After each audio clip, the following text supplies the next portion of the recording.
عشان امرن ظهري صح، اتمرن بالقبضه دي ولا دي يا كوتش؟ وايه الفرق بينهم؟ وايه الفرق بين تمارين السحب الافقي والعمودي؟ تعال افهمك كل ده من غير اي فزلكه. هنقسم فيديو النهارده ل3 اجزاء. الجزء الاول هنشرح التشريح العضلي لعضلات الظهر. الجزء الثاني هتعرف ازاي تستهدف كل جزء وازاي تركز على نقاط الضعف اللي عندك. الجزء الثالث هشرح لك ازاي تمرن كل اجزاء ظهرك في البيت من غير اوزان. تعالوا نبدا بالتشريح العضلي لعضلات الظهر. عندنا الظهر بيتقسم ل3 اجزاء: الترابيس، اللتس او المجنص، وعضلات العمود الفقري. الترابيس بتتقسم ل3 اجزاء: علويه، وسطى، وسفليه. بالنسبه لللاتس في حاجه مهمه لازم نوضحها. الناس بتقول انه في لاتس علوي وسفلي، بس دي مش تقسيمه علميه. اللاتس عضله واحده كبيره اسمها لاتيزمس دورسي، بس اللي بيخلي ناس تقول علوي وسفلي هو ان الياف العضله نفسها ماشيه بزوايا مختلفه، وده اللي بيخلي بعض التمارين تركز على جزء اكتر من جزء. واخر حاجه عضلات العمود الفقري اللي هي القطنيه.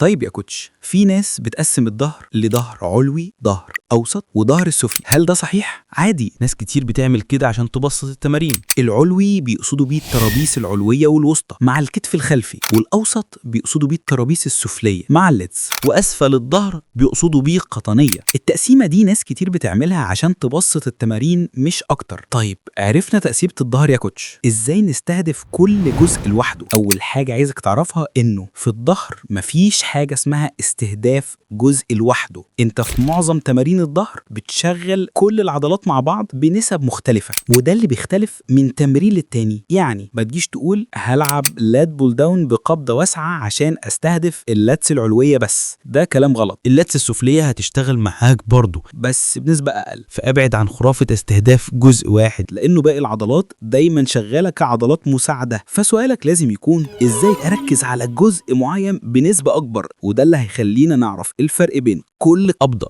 انواع القبضات مش بس هتخليك تعرف تركز على جزء معين بنسبه اكبر، لا كمان هتفهمك كل اجهزه الظهر في الجيم بتشتغل ازاي. احنا عندنا اي تمرين الظهر يا سحب افقي يا سحب عمودي. السحب الافقي انك تسحب الوزن على جسمك وده المسؤول عن سمك الظهر، والسحب العمودي انك تسحب من فوق لتحت وده مسؤول عن تعريض الظهر. بالنسبه للسحب العمودي، كل ما كانت المسكه واسعه كل ما كان استهدافك للالياف العلويه لللاتس اكبر، وكل ما كانت المسكه ضيقه كل ما كان استهدافك للالياف السفليه لللاتس اكبر. الكلام ده ينطبق على اي جهاز سحب عمودي، وفي اي جهاز سحب افقي اي مسكه واسعه هتشغل معاك الابر باك اللي هو الترابيس والكتف الخلفي، واي مسكه ضيقه هتشغل معاك اللاتس بشكل اكبر. وعلشان تفهم الكلام ده اكتر تعال ناخد مثال بسيط. عندنا مثلا جهاز التي بار. ازاي نعرف الجهاز ده بيستهدف اني جزء بالظبط لعضله الظهر؟ اول حاجه عايزك تسال نفسك، هل الجهاز ده سحب افقي ولا سحب عمودي؟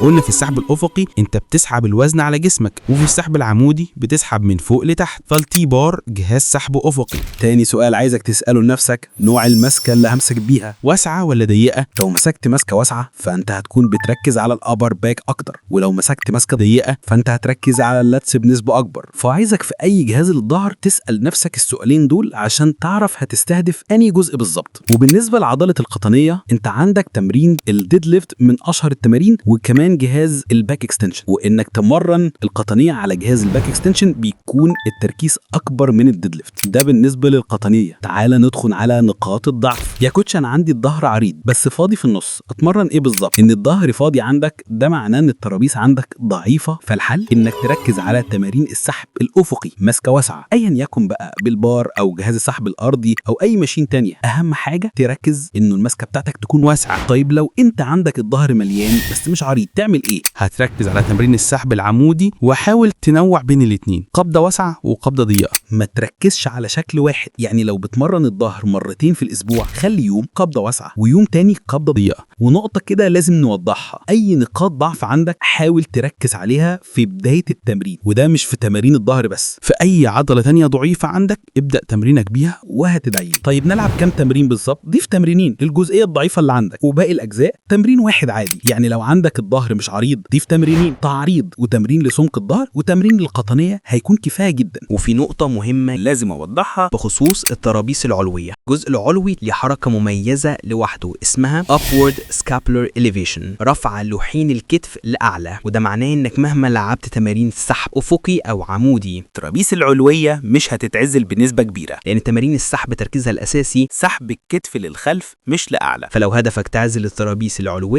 لازم تعتمد على التمارين اللي فيها الرفع للكتف. وأشهر تمارين الترابيس العلوية Dumbbell Shrugs، باربل شروجز، كيبل شروجز. فلو هدفك تعزل الترابيس العلوية ركز على تمرين واحد من دول. فالخلاصة انت دلوقتي بقيت فاهم التشريح العضلي لعضلات الظهر وايه الفرق بين القبضة الضيقة والقبضة الواسعة. فكل اللي عليك انك هتحدد الجزء الضعيف اللي عندك وتتمرن له تمرينين وتبدأ بيهم في اول التمرين. تعال ندخل على اخر جزء عندنا النهاردة، ازاي تمرن عضلة الظهر بشكل كامل في البيت. كل اللي انت هتحتاجه في البيت عقلة. ازاي يعني يا كوتش بالعقلة همرن الظهر كله؟ تعال افهمك. تقدر على العقلة تستهدف كل جزء اعتمادا على المسكة بتاعتك للعقلة. يعني لو مسكتك واسعة فانت بتركز على الالياف العلويه للعكس بشكل كبير، ولو المسكه ضيقه نفس الكلام هتركز على الالياف السفليه. بس في البيت هتتمرن التمرينين عشان تقدر انك توصل او تقرب للفشل العضلي بشكل كبير. طيب عشان نركز على الابر باك بشكل كبير هنعمل ايه؟ قلنا اغلب التمارين اللي بنركز فيها على الابر باك بتكون تمارين افقيه. وازاي تخلي تمرينك افقي على العقله؟ عندك تمرينه الانفيرتد رو، تقدر تجيب ترابيزه او اي حاجه عاليه تسند عليها رجلك وتبدا تسحب، هتبقى قلبت تمرينك افقي. ولو عندك العقله قريبه من الارض تقدر تلعب استراليان بول اب.